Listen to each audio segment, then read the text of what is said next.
watching CNN News 18 and now we're getting some breaking news that's coming in from Rajasthan where Rajendra Guda has now been removed from the Congress party. Remember, he was the MLA, the former minister of the party who had accused the chief minister of corruption, had claimed he has a red diary full of details of this alleged corruption of the state leadership. Now we're learning that after that dramatic exchange inside the assembly and the allegations that were made outside by this Congress MLA, he has now been removed from the Congress party.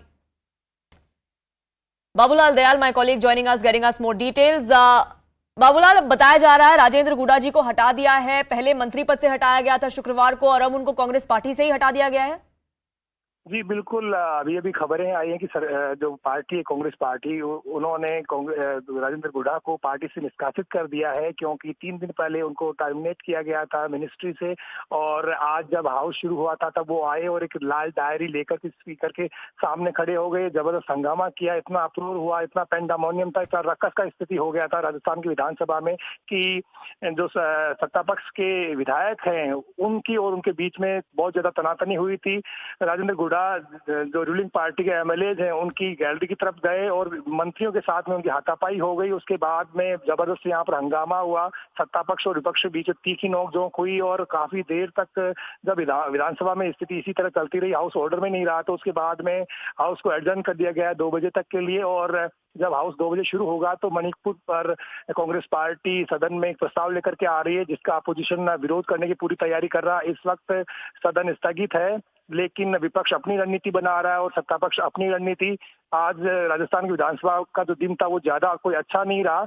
इस तरह के वाकये बहुत कम पेश आते हैं विधानसभा में कि आपस में एक पूर्व मंत्री वर्तमान के मंत्रियों से भिड़ रहा हो, धक्का मुक्की हो रही हो, तनातनी में इस तरह का माहौल था कि बिल्कुल अमर्यादित आचरण था लॉ मेकर्स का, जिसकी जितनी निंदा की जाए, बाहर जो भी लोग नजारा देख रहे टीवी पे लाइव देख रहे थे, उन्होंने कहा कि इस तरह के वाकयों के लिए तो हमने विधानसभा में चुनकर हमारे विधायकों को नहीं भेजा था।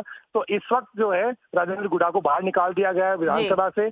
मार्शल्स के जरिए वो घर जा चुके हैं और उन्होंने यही कहा कि मेरे पास एक डायरी है जिसमें सरकार के खिलाफ कई राज दफन है, मौका आने पर मैं इनको सार्वजनिक करूंगा और मैं अपने इलाके की जनता के बीच में जाकर इस सरकार की सच्चाई बताऊंगा। राजेंद्र गुडा दूसरी मर्तबा इस गवर्नमेंट के साथ में थे। इससे पहले 2008 से 13 तक की जो गवर्नमेंट थी उसमें उन्होंने बीएसपी से चुनाव जीता था, लेकिन अपनी पूरी पार्टी का यानी बीएसपी का मर्जर कर दिया था कांग्रेस के साथ में और उस वक्त भी वो मंत्री बनाए गए थे। फिर कांग्रेस उन्होंने छोड़ दी थी, फिर बीएसपी में चले गए थे। 2018 में बीएसपी से जीत के आए, फिर उन्होंने वही इतिहास रिपीट किया, कांग्रेस में शामिल हो गए और ठीक ठाक चल रहा था। लेकिन पिछले कुछ महीनों से उनकी मुख्यमंत्री अशोक गहलोत के साथ में बहुत ज्यादा जो है एक तरह से लड़ाई चल रही थी, जुबानी जंग हो रही थी दोनों के दरमियान।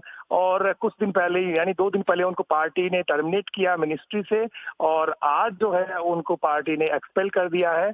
जो आचरण था उनका, सरकार यही कह रही है, सत्ता पक्ष यही कह रहा है कि बहुत ही अमर्यादित था और उसे बर्दाश्त नहीं किया जा सकता था, इसलिए उनको कांग्रेस पार्टी ने एक्सपेल कर दिया है। तो राजेंद्र गुडा सदन से जा चुके हैं और उन्होंने कहा कांग्रेस से हटा दिया गया है, मंत्री पद से हटा दिया गया है। What comes next in this entire saga, will keep a track of that. But Babu Dayal, thank you so much for getting us the latest on that.